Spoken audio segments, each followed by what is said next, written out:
Guys, kung makita niyo po yung sasakyan na ito guys. So ito po yung sasakyan ni Pope Francis nung pumunta sa Pilipinas. Di-display po nila dito sa San Antonio Park. Ayan o. Pakita ko sa inyo guys ha. Ayan guys, so naka-display po siya dito sa San Antonio Forbes Park. Bukas aalisin na po to. 3 days lang to na display guys. Ayan o, ganda pala ng pumunta sa Pilipinas. Itong sinakyan niya nung dito sa Pilipinas.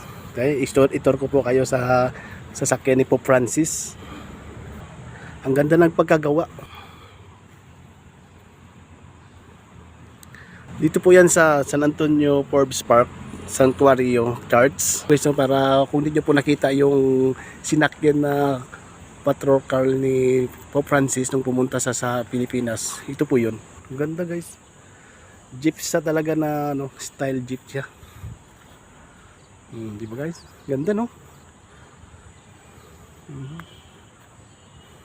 Wow.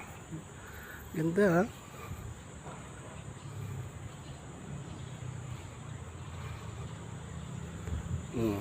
Kararak pa siya. Ayan o. Hindi ko alam kung anong ibig sabihin ng ECT key na yan. Yan si Pope Francis. So, tingnan mo yung loob niya. Ang ganda.